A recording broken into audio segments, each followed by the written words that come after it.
નમસ્કાર, આપ જોઈ રહ્યા છો સ્પાર્ક ટુડે ન્યૂઝ। વડોદરા શહેરમાં આજરોજ સોમેશ્વર નગર એપાર્ટમેન્ટ અંબે માતાના મંદિરની સામે આ એપાર્ટમેન્ટમાં E18 અને E19માં છેલ્લા 7 મહિનાથી અવારનવાર ચોરીઓ થતી રહે છે।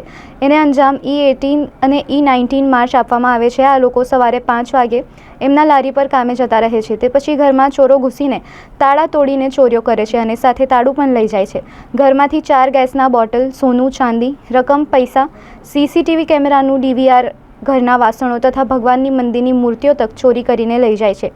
સમા પોલીસ કોઈપણ રીતની કામગીરી કરતી નથી એવું લાગી રહ્યું છે। એવા આક્ષેપ ફરિયાદી દ્વારા કરવામાં આવ્યા છે।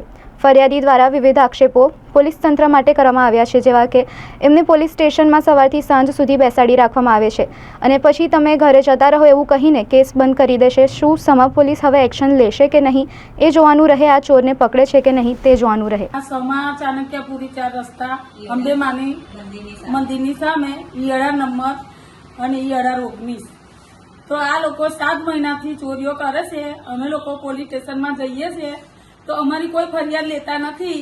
અમને સાંજ સુધી બેહાડી રાખે છે અને પછી ઘરે મોકલી દેશે, કાલ આવીએ છીએ એમ કરીને કોઈ અહીં આવતા નથી।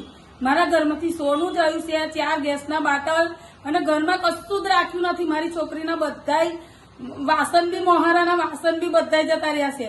દાળ, ચોખા, તેલનો ડબ્બો, ટીવી, LED ટીવી, ભગવાનની મૂર્તિઓ બી આ લોકો લઈને જતા રહ્યા છે। એ કોણ છે તે અમને ખબર નથી। આ લોકો કોઈ કાર્યવાહી કરતા નથી અને નીચે બધું દેખાય એવું છે, છતાંય આ લોકો કોઈ કાર્યવાહી કરતા નથી અને અમને બોલાવી અને અમને ઘરે મોકલી દેશે અને બીજે દિવસ બી તપાસ કરતા નથી। અને પોલીસ વાળા અમને એવું કહેશો કે તમે લોકો અમને પગાર આપો છો તો એક દિવસનો રોજ અમારે 1400 રૂપિયા છે, તો 1400 રૂપિયા તમે રોજ આપશો તો 30,000 રૂપિયા થયા એક દિવસના। તો તમે આવશો તો તમારી ઘરની દેખરેખ અમે કરીએ। તો અમે તો ગરીબ માણસ છે, અમે સમોસા બનાવીને જીવીને ખાઈએ છીએ। કઈથી અમે કાઢીએ પૈસા, આટલો બધો પગાર?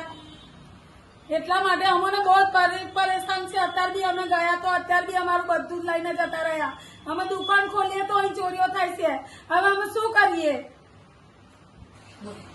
અમે પહેલી જ અરજી કરી ત્યારે પોલીસ વાળાએ અમારું સાંભળ્યું હોત તો અમારે આટલી બધી ચોરી ના થાત।